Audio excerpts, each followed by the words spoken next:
alat listrik yang kita gunakan setiap hari, terdapat sumber energi yang tidak selalu ramah lingkungan. Salah satunya adalah PLTU batubara, yang berperan penting dalam memenuhi kebutuhan listrik nasional. Namun, PLTU juga menimbulkan berbagai dampak, seperti polusi udara, emisi karbon, dan gangguan kesehatan. Lalu, bagaimana menyeimbangkan kebutuhan energi dengan kelestarian lingkungan? Mari kita bahas bersama. Assalamualaikum warahmatullahi wabarakatuh. Halo teman-teman semua, gimana nih kabarnya? Apakah baik atau baik banget nih? Alhamdulillah baik Alhamdulillah banget. baik. Waalaikumsalam warahmatullahi wabarakatuh. Alhamdulillah baik. Oke, selanjutnya kita masuk pada tema podcast kita, yaitu dilema kebutuhan energi dan juga kerusakan lingkungan di Indonesia. Nah, sebelum membahas dampak lingkungan dari PLTU batubara, kita perlu memahami terlebih dahulu mengapa kebutuhan energi di Indonesia terus meningkat. Nah, saat ini hampir seluruh aktivitas masyarakat bergantung pada listrik dan juga energi. Oke, di sini ada beberapa rekan saya nih, jadi saya ingin bertanya kepada salah satunya. Boleh nih sepertinya Firna. Oke, Firna, menurut kamu apa sih faktor utama yang menyebabkan kebutuhan energi nasional itu terus bertambah? Oke, terima kasih ya Ziza atas kesempatannya. Kebetulan hari ini kita kan bahas ada kaitannya sama energi ya. Menurut saya faktor yang paling utama dari, berkurangnya terutama dalam kajian energi itu satu adalah pertumbuhan jumlah penduduk ya, yang kita tahu kan kalau misalkan kayak fasilitas umum atau ya intinya yang berkaitan dengan pelayanan sosial lah, kayak misalkan rumah sakit atau mungkin, sekolah juga masuk. Nah itu kan semakin semakin banyak penduduk, otomatis kebutuhan energinya juga akan bertambah, seperti itu. Wah, menarik sekali jawaban dari Firna. Jadi, pertumbuhan penduduk itu menjadi salah satu faktor penting yang mendorong peningkatan konsumsi energi. Namun, selain jumlah penduduk, Indonesia juga sering mengalami perkembangan teknologi yang sangat pesat. Saya ingin meminta pendapat dari rekan saya, Naila. Menurut Naila, bagaimana perkembangan teknologi ini dapat mempengaruhi kebutuhan energi nasional? Oke, sebelumnya terima kasih Salsabella. Kalau menurut saya, perkembangan teknologi ini memiliki pengaruh yang sangat besar ya, bagi peningkatan kebutuhan energi. Saat ini, hampir seluruh aktivitas masyarakat ini menggunakan perangkat elektronik dan internet, terutama buat kita-kita juga ya. Nah, mulai dari telepon, terus komputer, terus juga televisi, pusat data, hingga teknologi kecerdasan buatan yang memerlukan pasokan listrik yang lebih besar.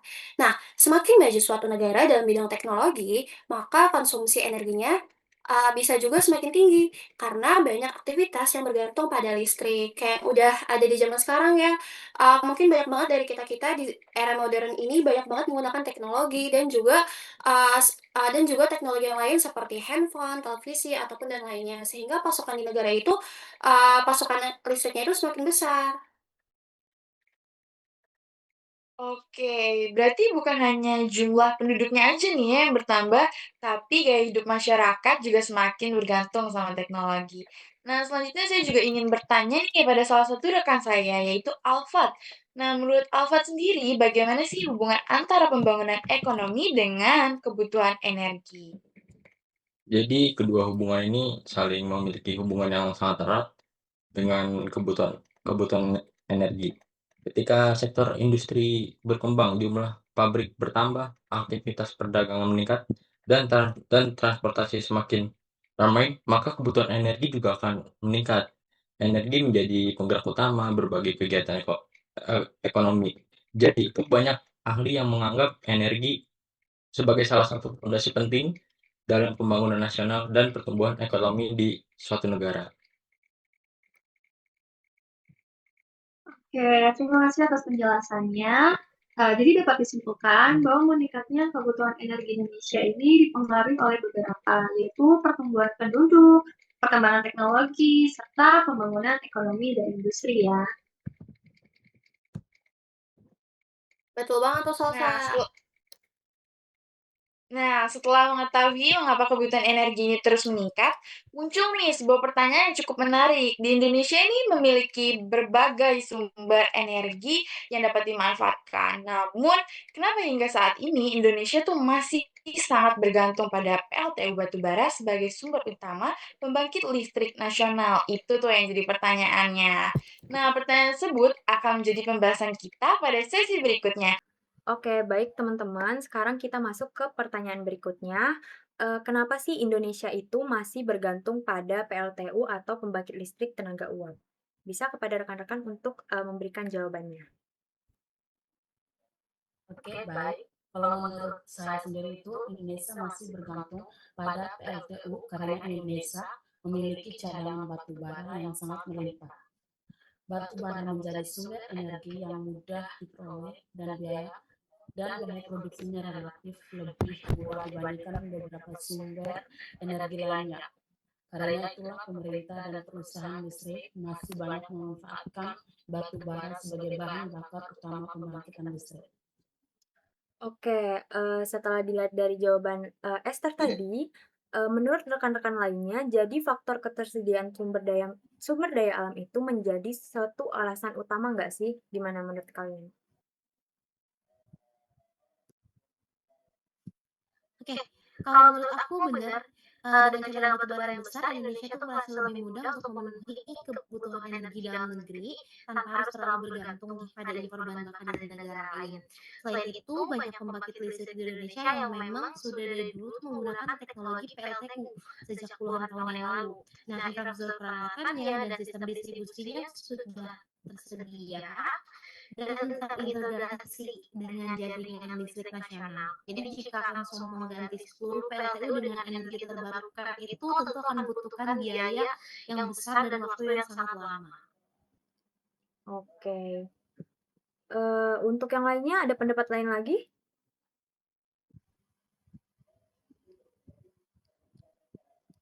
Mungkin, kita lanjut ya, berarti tadi juga dilihat dari faktor ekonomi dan kesiapan teknologi juga ya, gimana? Iya, betul banget. Jadi transisi energi itu membutuhkan investasi yang besar, mulai dari pembangunan pembangkit barunya hingga pengembangan teknologi pendukungnya. Oke, mungkin dari anggota lain ada pertanyaan atau ada masukan lagi? Oke, sedikit ya, gue boleh masuk nggak? Jadi Boleh. kebutuhan listrik di Indonesia itu terus bertambah setiap tahunnya. Nah, jumlah penduduk makin banyak, industri juga makin banyak dan terus berkembang. Nah, ditambah juga sekarang itu hampir semua aktivitas menggunakan teknologi digital, bener nggak sih? Ya kan? Iya, Dan betul. jadi di Indonesia sekarang, nah karena itu kebutuhan listrik jadi sumber semakin besar. eh, PLTU. Nah, PLTU itu masih dianggap mampu menghasilkan listrik dalam jumlah yang besar dan stabil untuk memenuhi kebutuhan masyarakat. Jadi masyarakat itu masih berketergantungan oleh PLTU itu tersendiri. Oke, terus juga apakah energi terbarukan, belum bisa sepenuhnya menggantikan PLTU yang masih, kayak Indonesia tuh masih bergantung banget gitu sama PLTU, gimana menurut kalian?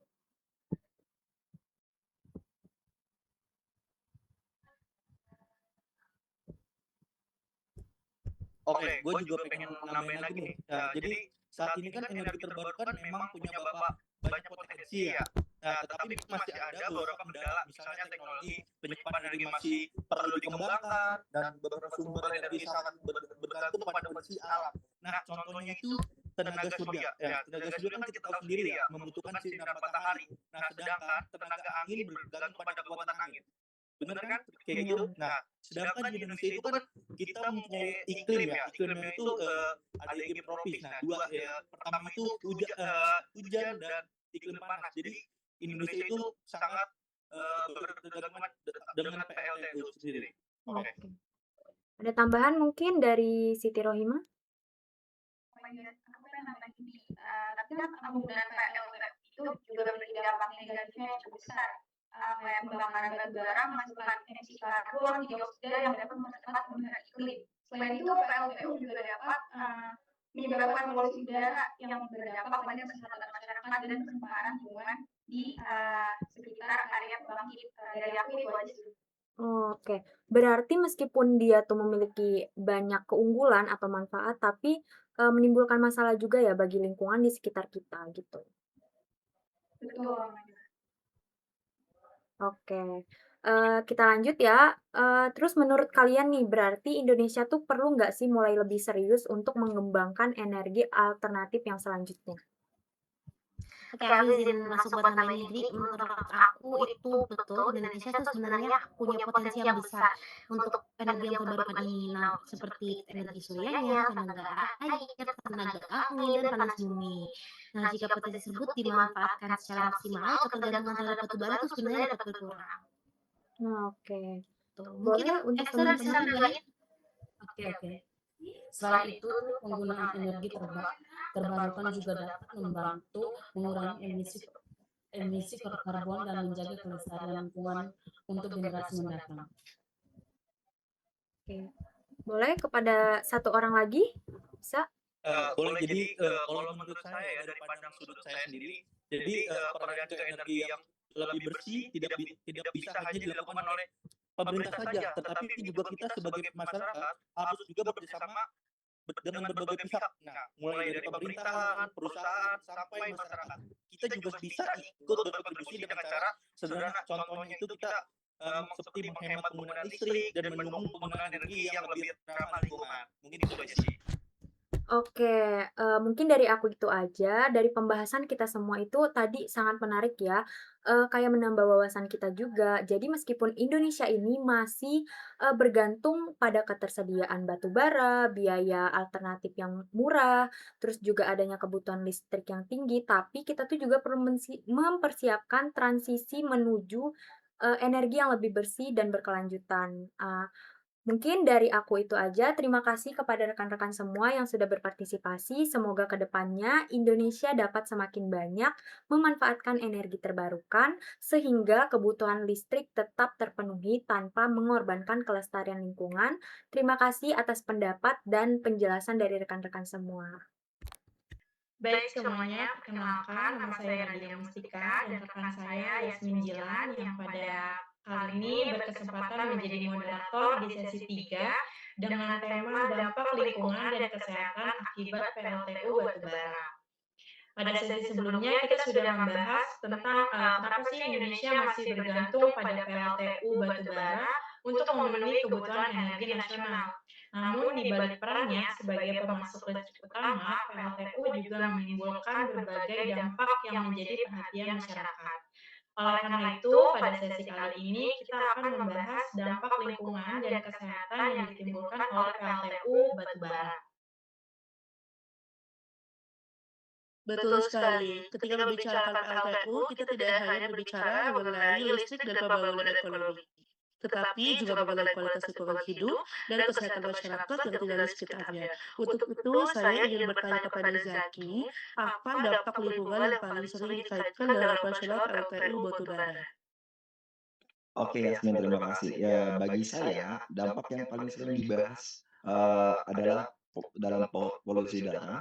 Dalam proses pembakaran batu bara, PLTU menghasilkan berbagai zat pencemar seperti partikulat halus, sulfur dioksida, nitrogen oksida, dan zat yang lainnya.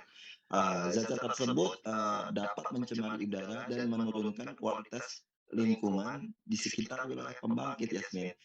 Jika tidak dikelola dengan baik, si udara ini dapat berdampak pada kesehatan masyarakat di sekitarnya maupun ekosistem di lingkungan sekitarnya. Gitu, Yasmin dan Nia.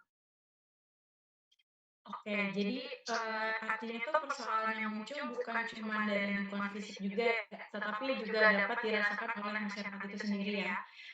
Sekarang kalau menurut Viro, gimana sih hubungan antara aktivitas PLTU dengan emisi karbon dan perubahan iklim? Baik, terima kasih. Menurut saya, PLTU batubara merupakan salah satu sumber emisi karbon yang cukup besar. Ketika batu bara dibakar untuk menghasilkan listrik, proses tersebut melepaskan karbon dioksida ke atmosfer. Terus, semakin besar penggunaan batu bara, semakin besar juga jumlah emisi yang dihasilkan. Nah, Karbon dioksida merupakan salah satu gas rumah kaca yang berkontribusi terhadap peningkatan suhu bumi. Oleh karena itu, banyak negara saat ini mulai mengurangi ketergantungan terhadap energi fosil dan beralih ke energi yang lebih ramah lingkungan. Oke, baik Firwa. Jadi selain menimbulkan polusi lokal, PLTU juga memiliki dampak yang luas terhadap lingkungan global. Saya ingin meminta pendapat pada narasumber ketiga, yaitu Aldila, bagaimana kaitan antara emisi karbon tersebut dengan pemanasan global yang saat ini menjadi isu internasional, Aldila? Terima kasih. Jadi sederhananya, makin banyak emisi karbon yang dilepas ke atmosfer, makin banyak juga panas yang terjebak di bumi. Nah, ibaratnya kayak kita lagi ada di ruang sempit nih yang tertutup, terus lama-lama kita kan makin kerasa panas, terus pengap juga kan. Nah, sama halnya yang terjadi ketika karbon dioksida dari PLTU seperti kendaraan dan pabrik terus menumpuk di atmosfer. Nah, akibatnya suhu bumi terus meningkat dan muncullah berbagai dampak yang kita rasakan nih. Seperti cuaca ekstrim, terus banjir-banjir bandang yang udah udah terus-terus menaik kan, dan kekeringan yang sekarang mulai sering kita rasakan seperti itu.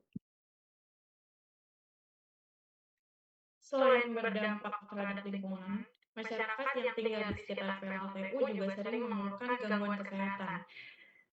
Menurut Zaki, bagaimana dampak polusi udara terhadap kesehatan masyarakat? Terima kasih ya. Polusi udara dapat memberikan dampak yang cukup serius terhadap kesehatan, terutama pada sistem pernapasan. Masyarakat yang tinggal di sekitar sumber pencemaran berpotensi mengalami gangguan seperti batuk kronis, iritasi saluran pernapasan, ISPA, sehingga meningkatkan risiko penyakit paru-paru. Kelompok yang paling rentan biasanya terjadi pada anak-anak, lansia, dan individu yang memiliki riwayat penyakit pernapasan bawaan seperti asma, dan ini sangat berbahaya tuh. Iya. Oke, berarti persoalan ini tidak hanya berkaitan dengan lingkungan ya, tapi juga menyangkut kualitas hidup masyarakat. Menurut Firwa, selain kesehatan manusia, apakah terdapat dampak lain terhadap kualitas lingkungan secara keseluruhan, Firwa?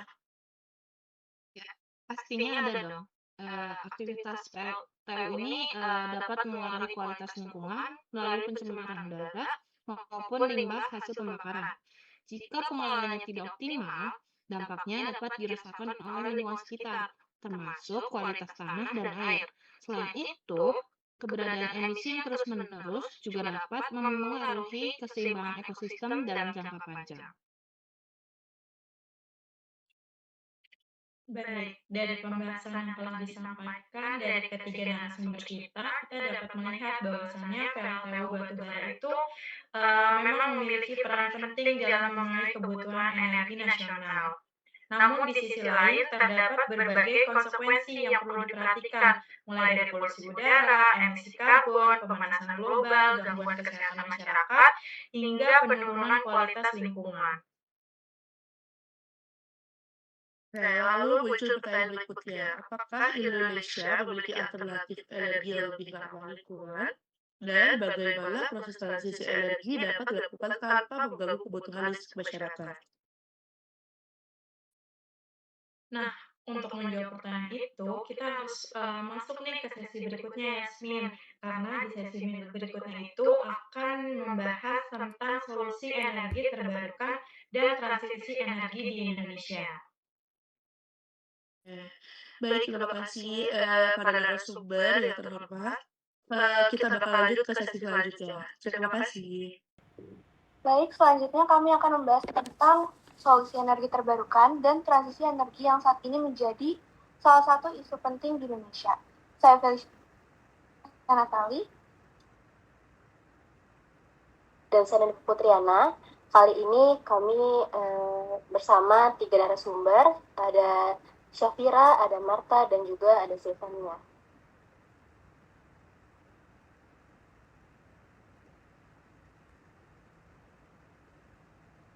Oke. Langsung aja, Marta, menurut kamu apa yang dimaksud dengan energi terbarukan dan mengapa energi ini tuh penting banget untuk masa depan. Jadi, energi terbarukan menurut saya adalah energi yang berasal dari sumber alam yang dapat diperbarui seperti matahari, angin, air, dan panas bumi. Energi ini penting karena lebih ramah lingkungan, mengurangi ketergantungan pada bahan bakar fosil, dan dapat menjadi solusi untuk memenuhi kebutuhan energi di masa depan. Wah, penjelasannya menarik sekali ya, Marta.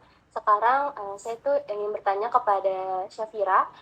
Kan belakangan ini kita sering mendengar istilah transisi energi. Nah, kenapa sih Indonesia itu perlu melakukan transisi energi? Oke, sebenarnya terima kasih atas pertanyaannya. Menurut aku Indonesia tuh udah benar-benar perlu ngelakuin transisi energi karena penggunaan energi fosil itu kan masih menghasilkan emisi itu yang berdampak banget ke lingkungan sampai ke perubahan iklim.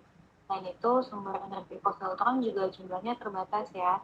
Jadi kita tuh perlu cadangan, perlu buat ngegantiin si energi fosil itu. Tapi tentunya penggantian transisi energi itu perlu digantiin secara bertahap biar energinya tuh lebih bersih dan juga berkelanjutan.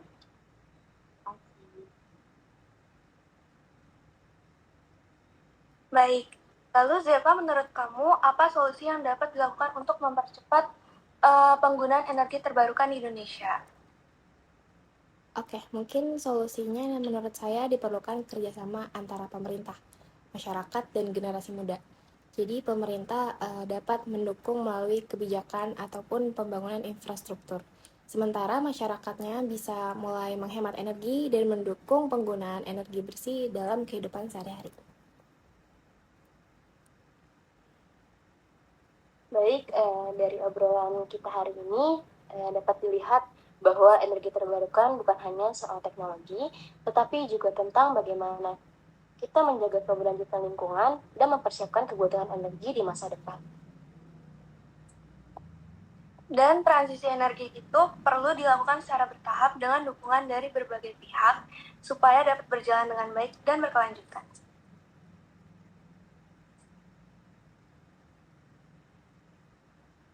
Baik, terima kasih kepada para narasumber dan teman-teman yang sudah mengikuti podcast hari ini.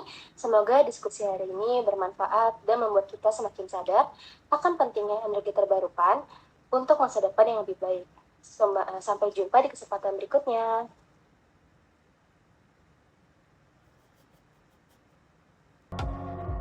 Jakarta yang bersih bukanlah sekedar impian. Dengan kesadaran masyarakat, kebijakan yang tepat, dan kepedulian terhadap lingkungan, kualitas udara dapat menjadi lebih baik. Perubahan memang tidak terjadi dalam semalam. Tetapi, setiap langkah kecil yang kita lakukan hari ini dapat menciptakan lingkungan yang lebih sehat bagi generasi mendatang.